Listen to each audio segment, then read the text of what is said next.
Naghahanap ka ba ng unit located dito sa Trece Martires, Cavite? Madaling malipatan, kasama na ang gate at fences sa turnover, semi-complete na perfect para sa iyong starting family.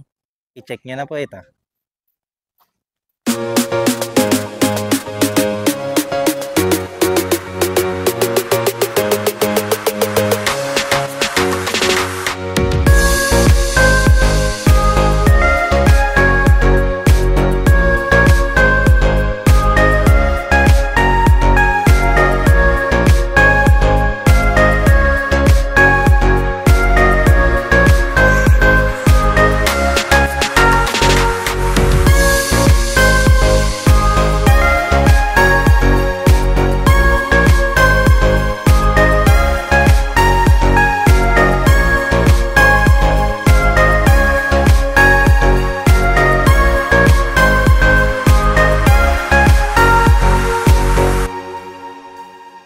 Good day mga ka-Your Homes. Nandito po tayo ngayon sa Cabuco, Trece Martires, Cavite. And for today's house tour po, i-feature po natin ang isa po pong project ni Pacific Town Ventures, si Pacific Town Cabuco.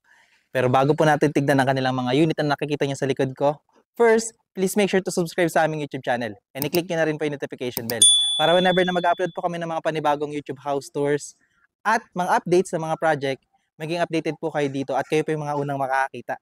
Kami rin po ay nasa Facebook at TikTok. So please click like and follow para maging updated kayo sa aming mga postings. Again, ako po si Carlo Felices together with my team sa likod po ng camera. And welcome po kayo again sa aming YouTube house tour.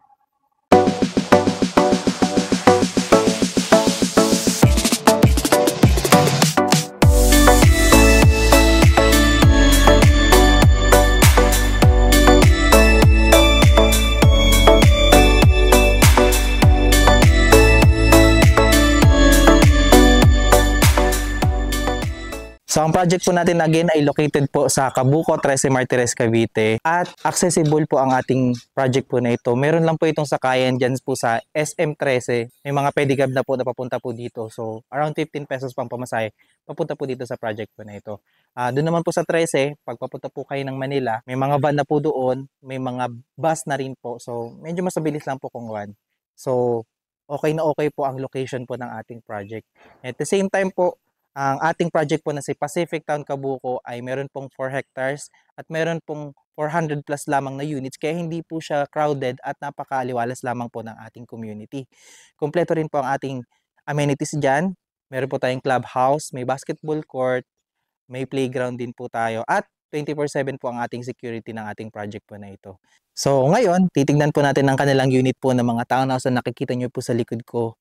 Ang mga townhouse po na ito ay may typical lot area po na 42 square meter sa ating mga inner units at meron din po tayong 57.75 square meter naman po kung kayo po ay makakuha ng end unit. Ang ating floor area po ay 42 square meter so marami pa rin po kayo magagawa sa space.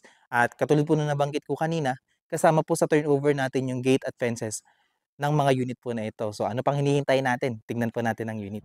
So, bago po natin pala pasukin ito, meron po tayong semi-complete dito na turnover. Tayo po ay may provision for 2 bedroom sa second floor. May 1 toilet and bath, may living area, may dining area, may kitchen area tayo at service area sa likod. Syempre po, tayo po ay merong parking space.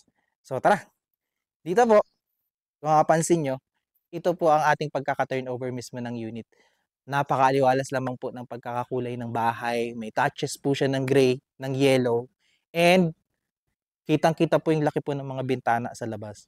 So, yan po ay sliding window na rin yan. Kaya napakatibay po niyan. At aluminum, hindi na po siya kalawangin. So, magtatagal po. So, dito po bago natin pasukin, ito po yung mga gate na kasama po sa ating turnover.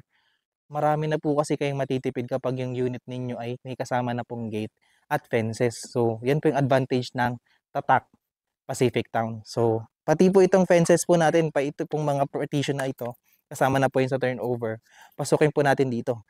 So dito, kung mapapansin nyo po, malaki po ang space ng ating model unit.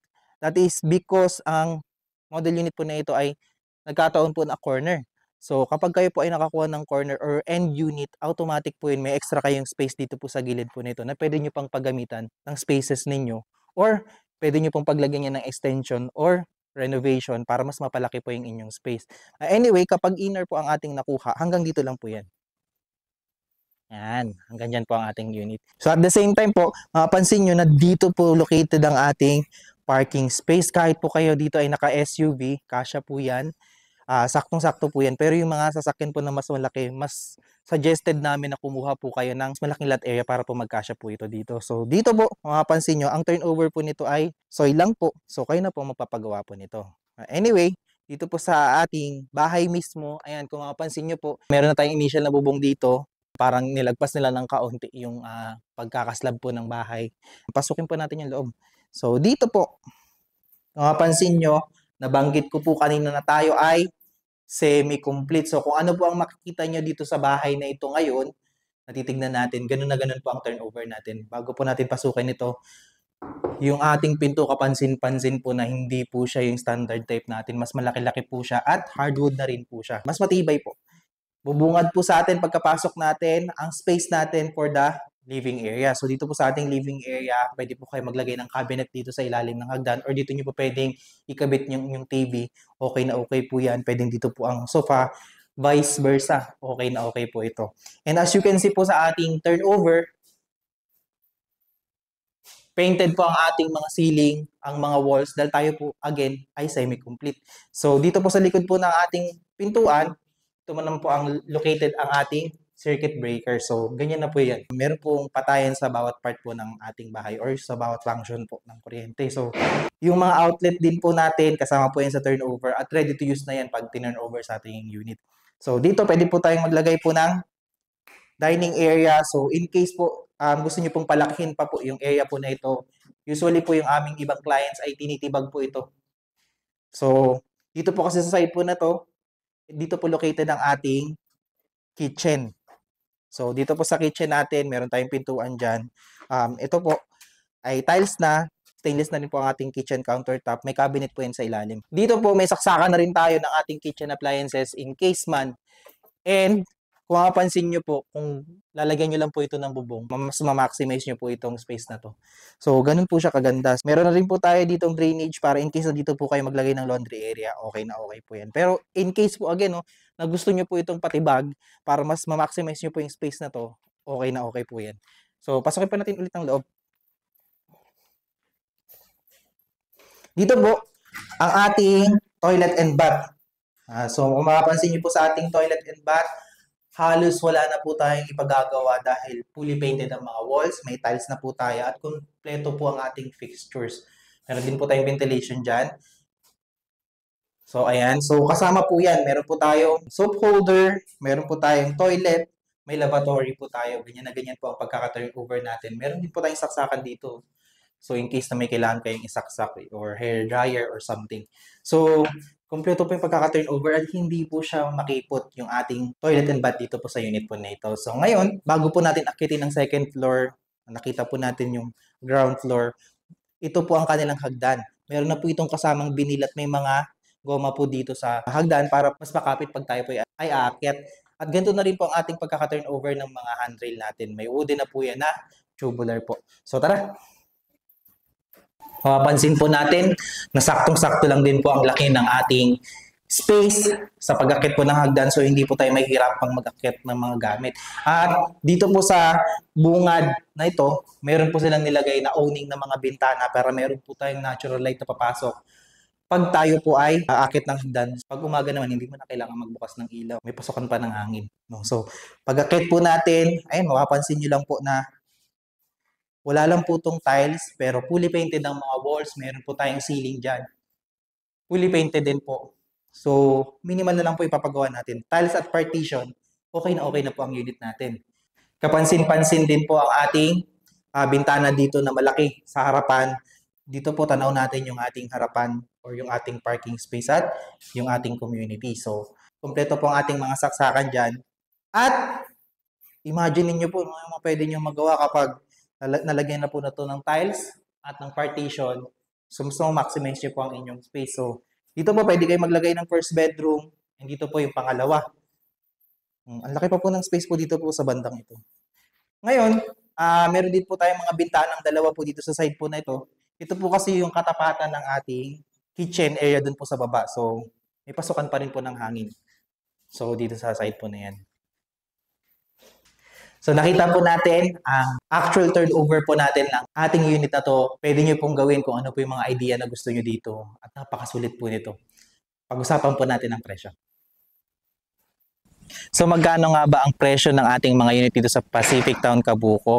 Sa ating mga unit na merong typical lot area na 42 square meter at floor area na 42.34 square meter, ang ating total contract price ay nag-i-start sa 1,983,000 at meron tayong loanable amount na 1,590,000 and meron tayong reservation fee na 5,000 lamang. Sa net equity po natin, ito po ay hahatiin ng dalawa. So yung ating first equity po ay for 6 months, meron po tayong 7,500 monthly for 6 months po yan. Yung second equity naman po natin ay magiging 48 months. So ito po ay ang ginagawa talaga ni Pacific Town para in case po na gusto nyong malipatan yung unit nang hindi pa po tapos ang inyong DP. Malilipatan nyo na po siya kasi mabilis lang po talaga ang turnover ng mga unit dito. So sa ating mga second equity, ito po ay nagkakahalaga ng 7,145 pesos. So meron din po tayong monthly amortization dito kay Pag-ibig naman. For 30 years po ito ng 10,489 pesos. So in case po na makalipat kayo, ma-turnover na po yung unit sa inyo after 1 year, magsasabay lamang po yung second equity nyo sa inyong monthly amortization na 10,000. So ang magiging total po na magiging monthly nyo for 48 months lang naman po ito. For 48 months lang naman po ito ay magiging 17,634 pesos. After po ng 48 months, babalik na po sa 10,489 pesos ang inyong magiging monthly sa Pag-ibig. So in case naman po na gusto nyo i-advance yung inyong down payment para hindi po magsabay sa inyong monthly amortization kay Pag-ibig pag kayo ay nakalipat, pwede naman po yan. At pwede naman po tayo magpa-compute sa office. So ang required income naman po natin dito ay 32,000. Kung hindi naman po kayo pasok sa ating required income, pwede naman po ang co-borrower dyan. As long as yung ating magiging co-borrower ay willing po na mag-submit ng kanyang requirements. So ang initial requirements po natin dito to reserve ito pong napakagandang unit po na ito ay 2 valid IDs, yung proof of income po natin, which is yung payslip po natin, yung COEC po natin. Kasama po dyan yung pangatlo, yung proof of billing po natin, yung Meralco bill, water bill, internet, pwede rin po yan. And at the same time po, kung meron po tayong record kay Pag-ibig ng ating hulog, pwede nyo po yung isama. So, pag-usapan po natin yan sa inyong mga inquiries. At the same time po, kung gusto nyo po sa amin na magpa-tripping sa unit po na ito or meron po kayong further questions or need nyo po ng further informations regarding po this project, you can contact us sa number po na makikita nyo sa screen. Kaya kung ikaw ay naghahanap ng unit na napakasulit located dito sa 13 Martires, Cavite, madaling malipatan, nagdi-DP ka pa lang, makakalipat ka na, kasama na ang gate at fences sa turnover, semi-complete na ito at perfect na perfect para sa iyong pamilya. I-check nyo na po ito. Kung hindi pa po kayo nakasubscribe sa aming YouTube channel, please like, share, and subscribe na rin po para maging updated kayo sa mga bago po namin i-feature na bahay na kagaya po nito.